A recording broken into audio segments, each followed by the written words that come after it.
Physics सुनते ही डर लगता है ना।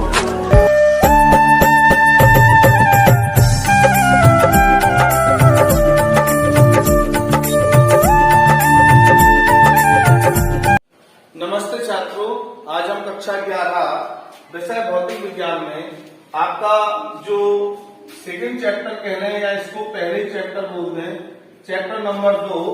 और ये फिजिक्स की इनिशियल स्टार्टिंग है, ये आपका मेन चैप्टर है और चैप्टर का नाम है मापन तथा विमान। ये बहुत मोस्ट इंपॉर्टेंट चैप्टर है और इसमें ये पूरा टॉपिक एक ही बार में आपको क्लियर होने वाला है।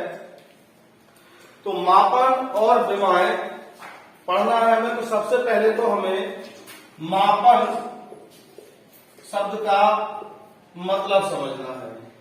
मापन शब्द का ये मतलब होता है, मापन को हम इंग्लिश में मेजरमेंट के नाम से जानते हैं। हमारी जो पूरी भौतिक विज्ञान है वो राशियों से मिलकर बनी है और राशियों के मापन से मतलब होता है कि किसी राशि को उसके आंकिक मान और उसके मात्रक के साथ उसकी कंप्लीट स्टडी करें तो वो मेजरमेंट यानी मापन के अंतर्गत आता है। सपोज करो, एक घरेलू एग्जाम्पल ले लें, हम मार्केट जाएं और हमें सब्जी ही लेनी है तो दुकानदार से हम यही बोलेंगे हमें 1 किलो आलू चाहिए। मतलब 1 यानी न्यूमेरिकल वैल्यू आंकिक मान, किलो मतलब किलोग्राम, शॉर्ट में किलो ही बोल देते हैं, मात्रक। तो जब भी हम किसी का मेजर करते हैं तो हमें आंकिक मान और मात्रक दोनों को ही लेके चलना पड़ता है, कभी अलग नहीं कर सकते। किसी दुकानदार के पास जाओ, उससे कहो भाई साहब 5 शक्कर दे दो, तो 5 शक्कर मतलब क्या, 5 दाने?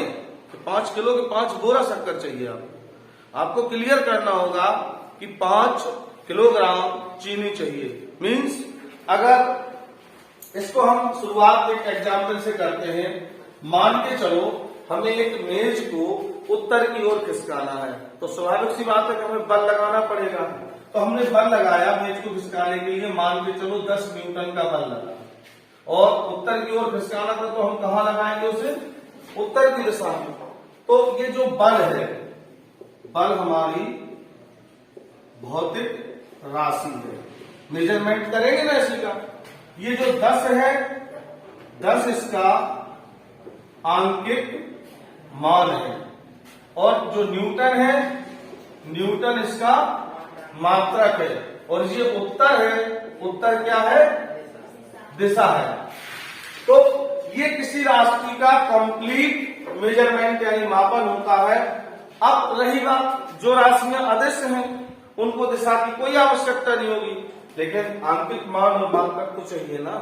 तो ये आंकिक मान और मात्रक नेसेसरी कह लो, कंपलसरी कह लो for the measurement of physical quantities, यानी भौतिक राशियों के मापन के लिए हमें आंकिक मान और मात्रक दोनों की आवश्यकता होती है। क्लियर है ना बात? तो छात्रों, अभी हमने देखा कि मापन में हमें भौतिक राशियों की आंकिक मान और मात्रक की आवश्यकता होती है। तो शुरुआत करते हैं भौतिक राशियों को ही पढ़ने से। तो भौतिक राशियां क्या हैं, कितने प्रकार की होती हैं? तो सबसे पहले भौतिक राशियां जो है आपकी हेडिंग होगी आपकी भौतिक राशियां, और ये भौतिक राशियां आपकी 2 प्रकार की होती हैं। एक आपकी मूल राशियां और एक होती है आपकी व्युत्पन्न राशियां। ठीक है ना?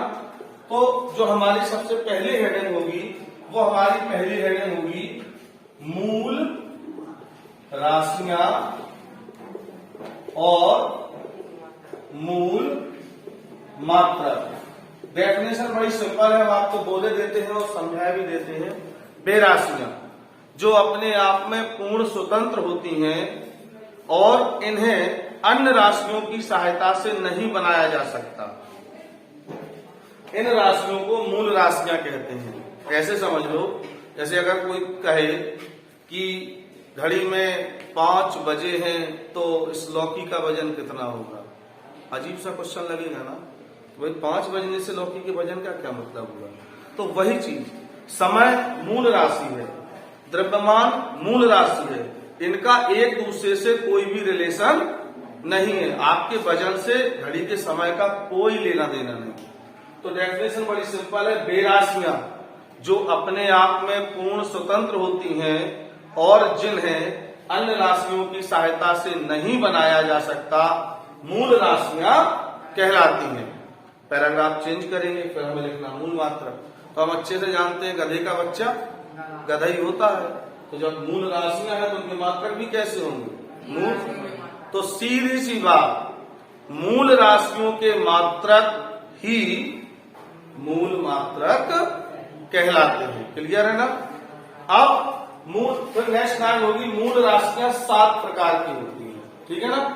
मूल राशियां टोटल कितनी होती हैं, 7। तो हम एक टेबल से बना लेंगे और पहले टेबल में लिखेंगे क्रम, क्रम के बाद फिर यहां लिखेंगे भौतिक राशियां और फिर उसके बाद यहां लिखेंगे उनके मात्रक।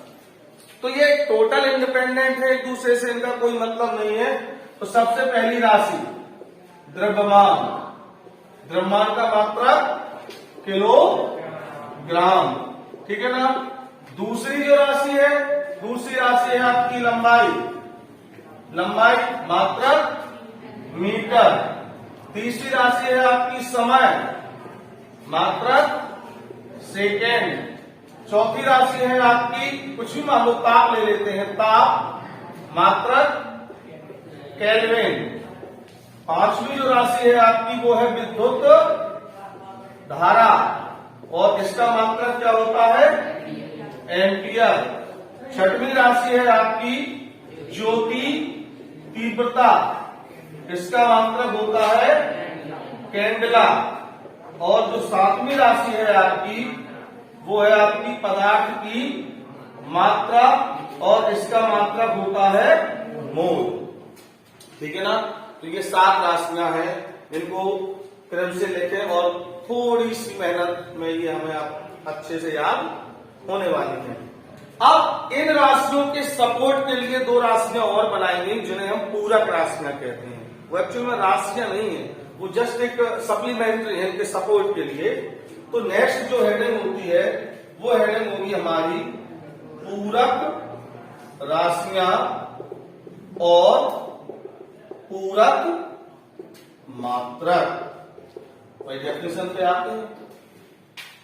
बेराशियां जो मूल राशियों की सहायता के लिए बनाई गई हैं, पूरक राशियां कहलाती हैं। ठीक है। और बाकी पैराग्राफ चेंज करके पूरक राशियों के मात्रक पूरक मात्रक कहलाते हैं। भाई जैसी राशि उसका वैसा ही मात्रक होगा। ठीक है। अच्छा, ये होती कितनी है, ये 2 प्रकार की होती है। ये 2 प्रकार की होती हैं। कौन कौन, नंबर 1 और नंबर 2। पहली राशि कोण, मात्रक रेडियन। दूसरी राशि घन कोण, घा घर का ही बनाना, घन कोण और मात्रक स्टेरेडियन। तो कोण को हमें लगता है आप सबका क्लियर होगा, बट घन कोण में आपको डाउट, सिंपल सी बात है। तो जरा 1 मिनट के लिए आप देखें केवल, जैसे हम सामने खड़े हैं, ऐसे अपनी आंख को नॉर्मल किए हैं, तो हमारी आंख का जो विजन है वो स्ट्रेट लाइन के तौर पे सामने जा रही है। अगर हमें ऊपर देखना है तो हम आंख को ऊपर करेंगे तो इस समय ये रेखा ऐसी जाएगी। तो एक रेखा और दूसरी रेखा के बीच में ये जो बनता है इसको हम कोण कहते हैं। छोटे से पढ़ते चले जाए कोण हम। ठीक है ना। अब आओ घन कोण। तो घन कोण के लिए ये है कि अगर हम किसी गोले के केंद्र पे खड़े हों और गोले के पृष्ठ को देखना हो और गोले का पृष्ठ काफी बड़ा हो, तो क्या होता है कि आंख हमारा एक बिंदु हुआ, और मान के चलो हम दीवार को ही सामने देख रहे हैं और पूरी दीवार को कवर करना है, तो आंखों से जो किरणें होंगी उनका एक ग्रुप जाएगा ऐसे शंक्वाकार फैलते हुए, ताकि वो पूरे एरिया को कवर कर सके। जैसे टॉर्च हम जलाते हैं तो टॉर्च में एक बल्ब को पॉइंट मान लो और टॉर्च का जब फोकस बढ़ता हुआ जाता तो सामने वो दीवार के एक बड़े एरिया को कवर करता। तो इस तरीके से एक बिंदु से जब ये किरणें फैलते हुए ऐसे जाती हैं तो इनके बीच में ये जो गोल एंगल मेड होता है, इस गोल एंगल को ही हम क्या कहते हैं, घन कोण कहते हैं। परिभाषा सिंपल है, किसी गोले के पृष्ठ के द्वारा गोले के केंद्र पर बने कोण को घन कोण कहते हैं। इसको ऐसे समझ लो आप कि जैसे ये गोले का पृष्ठ हो गया, इस पॉइंट से आप इसको देख रहे हो, तो ये जो किरणें हैं उसको हर सरफेस के हर बिंदु को टच करना पड़ेगा हम किरणों को, तभी गोला पूरा दिखेगा। तो यहाँ ये जो गोल एंगल मेड होता है, इस एंगल को हम किस चीज से जानते हैं? घन कोण से। ठीक है ना? तो छात्रों अब हम देखते हैं नेक्स्ट टॉपिक। टॉपिक का नाम है व्युत्पन्न राशियां और व्युत्पन्न मात्रक। सिंपल है, व्युत्पन्न का मतलब होता है इंग्लिश में ड्राइव्ड। ड्राइव्ड का मतलब वो जो हम बनाते हैं। तो इनकी डेफिनेशन सिंपल, वे राशियां जो मूल राशियों की सहायता से बनाई जाती हैं व्युत्पन्न राशियां कहलाती हैं। ठीक है? और पैराग्राफ चेंज करके व्युत्पन्न राशियों के मात्रक व्युत्पन्न मात्रक कहलाते हैं। 7 वो जो मूल राशियां थी, 2 वो जो पूरक राशियां थी, के अलावा जो भी राशि आपने सुनी है या सुनोगे वो सब की सब कौन सी होती हैं? सब व्युत्पन्न राशियां हैं। तो इनका एक आध एग्जाम्पल लेके चलते हैं हम। एग्जाम्पल के तौर पे जैसे क्षेत्रफल ले लिया, तो क्षेत्रफल बराबर लंबाई गुणे चौड़ाई। तो ये व्युत्पन्न राशि है। क्यों? क्योंकि इसमें लंबाई 2 बार शामिल हुई, क्योंकि मूल राशियों से बनी। और मात्रक क्या हो जाएगा? लंबाई चौड़ाई दोनों का मीटर होता है, तो इसका मीटर स्क्वायर। एक एग्जाम्पल दूसरा आयतन का ले रहे हैं हम, तो आयतन बराबर होता है लंबाई गुणे चौड़ाई गुणे ऊंचाई। तो ये भी व्युत्पन्न है, क्योंकि इसमें लंबाई कितनी बार शामिल हुई? 3 बार। लंबाई चौड़ाई भी लंबाई होती है और ऊंचाई भी लंबाई होती है, तो मतलब लंबाई कितनी बार शामिल है? 3 बार। तो ये कैसी होगी? व्युत्पन्न राशि।